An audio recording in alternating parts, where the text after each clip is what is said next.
Hello, friends. This is Jake. Welcome back. If you joined us the first time, welcome back. If you haven't, then this is the first time you're seeing this. This is our Facebook Live for View Church on Monday. And I hope that everybody's doing well as I wait for George to come on. It's kind of hard to believe that our next preview service is going to be May. Can you believe we are actually getting into May? And so, what a year! What a life we're all living right now. George and I were talking before we came on and decided to do this live. Was just that we really do believe into the healing power of community. Sorry, this is like some weird Wi-Fi things going on today. But anyways, we really believe in the healing power of community. And both George and I are kind of averse to marketing and all that kind of stuff. Now, we work hard to make sure that everybody knows that we're here as a church, but it's not something that we love to do, but we believe actually in what we're talking about. And I know that George, Jeff, our leadership, all of the people that have been coming to View Church really actually believe in the healing power of community. And so that's what we're going to be chatting about today as I wait on George to join. Hopefully he's not having the same kind of Monday connection issues that I am. I see him. Okay, I'm waiting on George. Let's give George just a minute to come in. This is always my favorite part of the Facebook Live because I look clueless. And usually this is when they take a picture of my face for the post. So that's always great. So I'm going to make sure and smile during this portion. But we're going to be adding George any minute now. We really believe in the healing power of community. So that's what this conversation is going to be about today. George, are you there? Jake, can you hear me? I can hear you. And I was just talking about the Wi-Fi and the internet bugaboos that are just running around today. It's crazy. I have no idea. They've all got the case of the Mondays, apparently.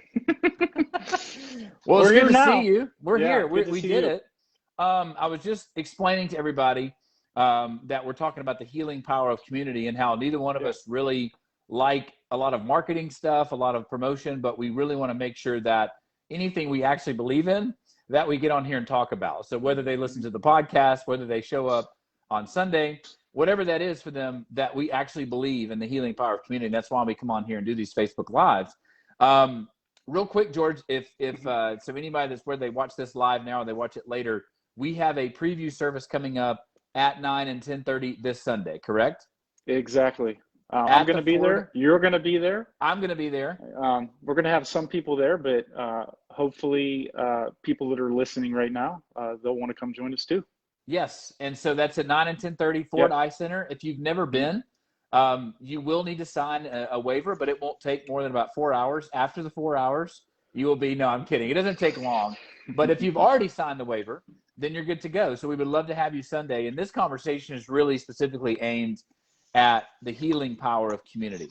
And George, one thing that maybe some of the people that can relate with my own personal journey is that, I think part of the interesting part of our culture, being a Western society, being a driven society, a competitive society, is individuality is really, really important, especially here in America.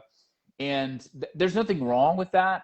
But I will say that as I look at my own personal journey, and I'll raise my hand of being guilty, is so often I do so much personal development, so much spiritual work, that I end up doing it on my own. I'm reading books, I'm listening to podcasts, I'm journaling, but all of this is alone.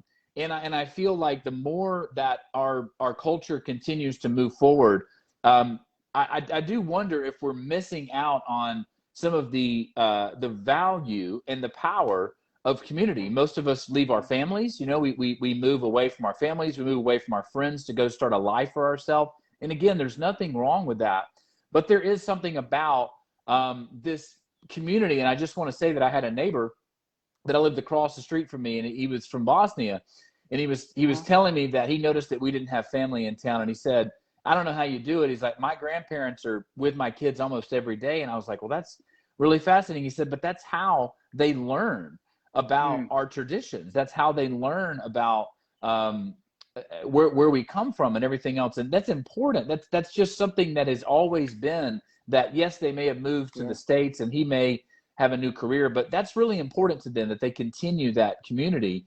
And so I just want to open the conversation today about why we believe in the healing power of community. I know, George, you were talking about how much it's meant to you in your life, especially for your spiritual Yeah. development. Yeah. My experience of God is both personal and relational. Mm, It's like, personally, I'm not solely primarily based on the authority of someone else's experience. I've learned mm, to trust in that there's this personal aspect to experiencing God that's unique to each of us individually, and that's part of the journey. But mm, there's a relational aspect of it, in connection with other people and with God, that's so valuable.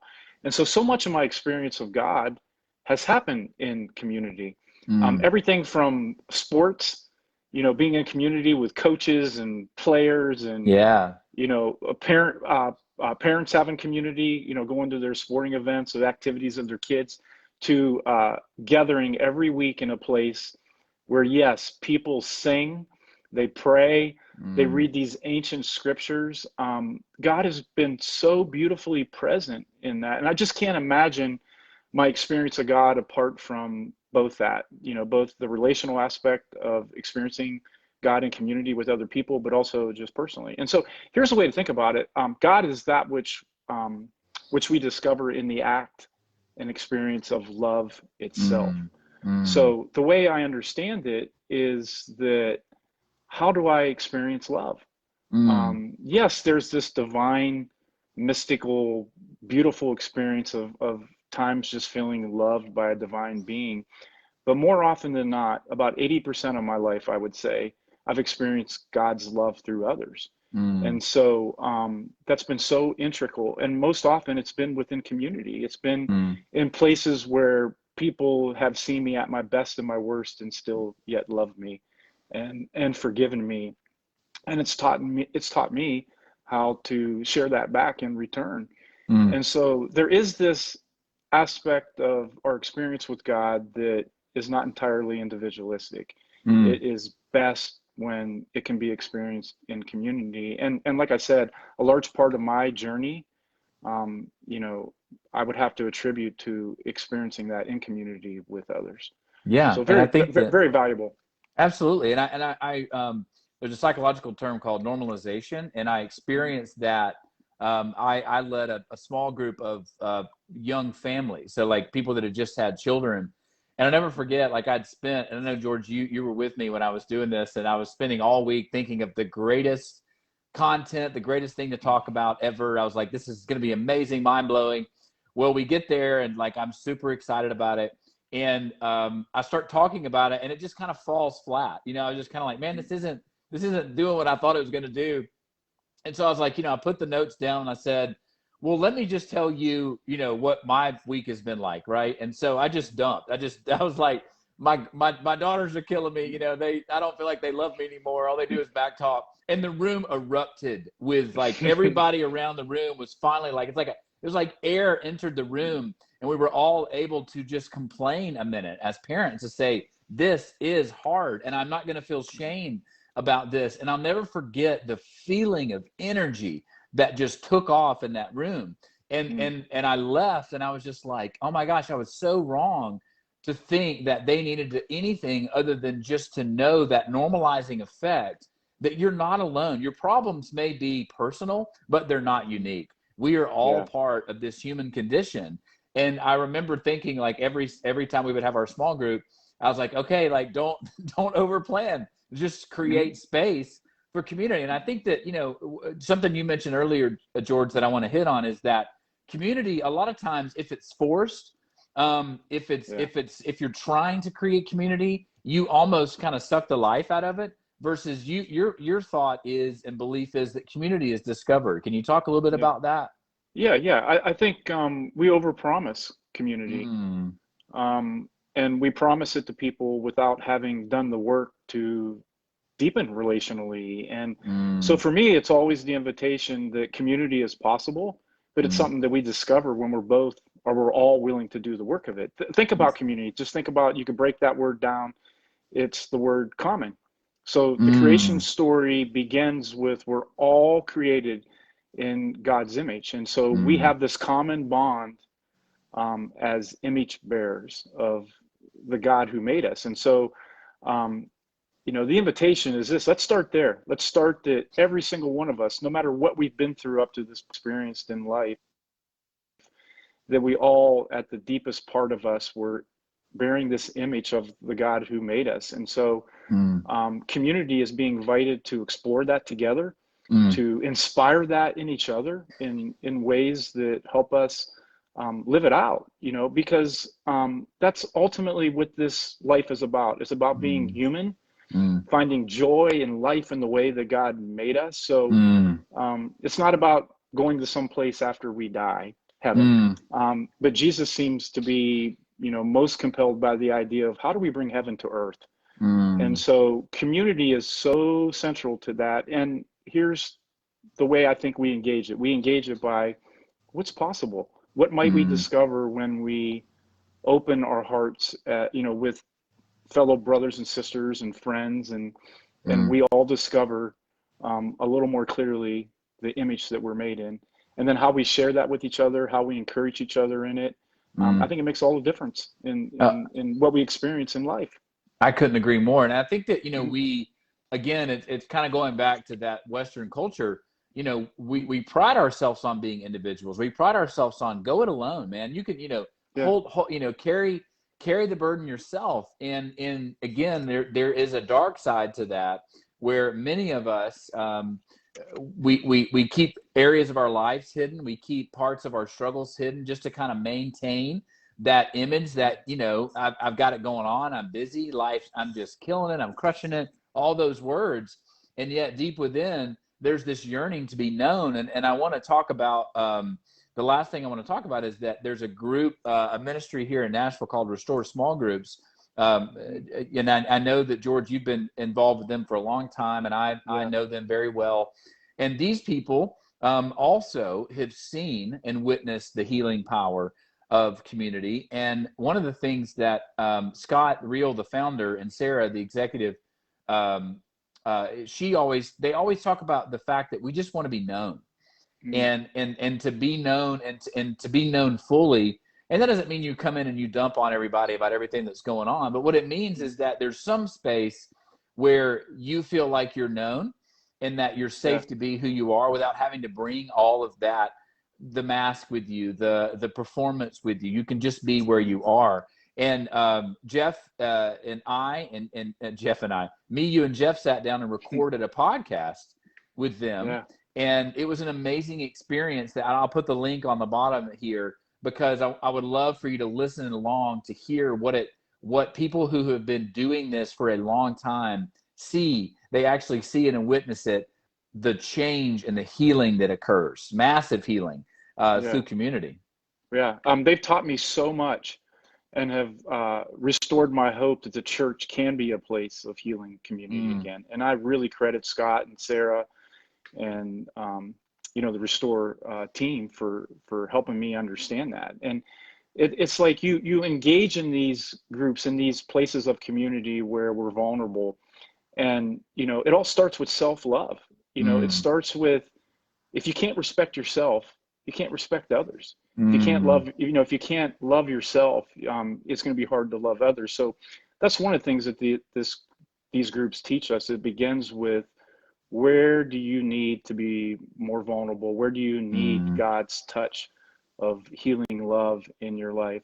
And then you move to this place of group love. That's what these experiences in the Restore groups are. And we hope to do these at View Church in the future. And not just Restore groups, but all different kinds of groups, where basically it's being connected to others who know us and love us and care for us. And often, I found that we tend to gravitate toward places where people are just like us, or think like us, race, nationality, religion, or political party. But the thing about Restore is I found that, these people were so vastly different than me, all these different ways of thinking, all these different people that like different things. And so this is ultimately what I've learned from them, is that then you begin to move that, wow, there's this universal love that is calling to us. And so I could listen to someone, and I could begin to see a bit of myself and have love and compassion and empathy for another human being that's completely different than me. And so there's something in that experience that, like I said, I experienced God. And not only do I bring love and my presence to hopefully help, be a caring presence in another lives, but somehow Yeah. just through the act of that, my own heart experiences the presence and the love of God through being with this group of people. So I think that happens in small groups, in large groups, Yep. in conversations with friends over a coffee. I mean, it could happen anywhere where we open our heart to the power, the healing power of community. So we just want to, we want to invite people into that possibility and see what develops and what grows and how we can experience deeper healing through community and connection with each other, and how we could find God moving among us through gathering. Yes, and I know too that the way that you have the room set up at the Ford Eye Mm-hmm. Center, it's a communal room, and I just want to hit on Yeah. this real fast, and I don't want to make a big deal out of it, but I do think there's an ownership that we have to take as being a part of the church. Is that, and Scott mentions this in the podcast, so just be aware that part of the podcast conversation was that the church has become a place where you can't be vulnerable, that the church has been a place where you have to show up and you have to have it together. I mean, I know that was my experience growing up as a child. Was I had to have my hair combed right, and I had to have my outfit on right, because it's like it's still performance based sometimes in churches. Mm-hmm. And so I know that it's really important to you that there is that embedded safety, that whether you're single, you have a family, whether you're doing great in life, whether you're doing terrible in life, it doesn't matter. The healing power of community is not about what you show up with. It's just you show up. It's the fact that you show up that's where the healing begins. Yeah, it's Jesus was in the tradition that there's a Jewish phrase. It's called tukon olam, and it's the repairing and the restoration of the world, and that's what God is up to. So we're all being repaired. We're all being restored in beautiful ways that make this life matter more. And so the notion that God is about coming to with perfection, our perfected selves. I've been at this a long time, and I'm still being repaired. I'm still being restored. And it only makes me more alive and more energized and fills my life with more joy and meaning. So Jesus was in that tradition. And that's what he invites us to. And that's what we're trying to invite others to let's just start from the place that we're all need a little bit of repair. We're all in repair. Yeah, but there man. is this beautiful, good world and a good God and good people. And there's this better experience of living and being alive that if we can all be a little more vulnerable with one another, I think we have a better chance of experiencing that. Yes, and it restores. And the last thing I'll say from my own personal experience is when I show up in community, it restores my hope that there are loving people still. I feel like Facebook and everything else is just, social media has just, everybody's against each other. And when you realize you show up in person, you're like, no, like we're all still, it restores my hope that my brothers and sisters, we're all still here in love, and we want to be together and want to share in that love. And we all have good hearts, and we want to still do good in the world. And I think that is so much more profound when you're in person versus, doing another Zoom thing or anything else like that. Like there is real true power, and it restores my hope in the world. It restores my hope in people again by being around them. I know that sounds silly, but that's what it does for me. So, we'll put the RSVP link on the bottom of this. So make sure an RSVP for this Sunday, 9 and 10:30. And I if you're new, please come find me. I was like the person that hated being new growing up in churches. I came to Nashville by myself. I didn't know anybody when I first got to Nashville, and I had so many bad experiences of what it's like to be new that I'm very gentle with anybody that has the courage to show up to a new place. But I promise you that you'll be greeted with open arms. You'll be we're not going to bug you. We're not going to bother you. We're not going to ask you to do anything weird. And at least come introduce yourself to me. I would love to meet you. And there is a part of this that we'll all have to move through resistance in order to show up, because we have all been forced to kind of retreat and come back inside of our homes. But now that we're allowed to be out again in a safe environment, which George, you guys do a great job of keeping everything safe, expect a little resistance, but show up anyways, because I promise you won't be let down. And there really is healing. There really is healing in community. So we love you guys. We hope to see you Sunday. And check out this podcast with the Restore. Don't take our words for it only. Listen to these people who've been doing this a long time. It is a beautiful conversation with a beautiful group of people. And we just want to continue to encourage you to show up and to be with us. It's a safe place. We will love you. We won't bug you. We won't ask you for anything. We just want you to come and experience the healing power of community for yourself. Well said, Jake. And I think that podcast, the one with Restore, talking about the power of healing community, is really what we're aiming for. And we did that much more in depth than we were able to do on this Facebook Live. So hopefully if people want to find out more of what's really in our hearts, they can go there. Some great conversation there, and it'll help them understand. And we'll be live what we're aiming for. You don't have to look at us in these small boxes. I can never tell where to put my big head in these boxes because it moves around. I know. I'm just seeing your teeth right now. That's all I see. You're like a talking mouth. I should have got some whitening if that was going to be the case.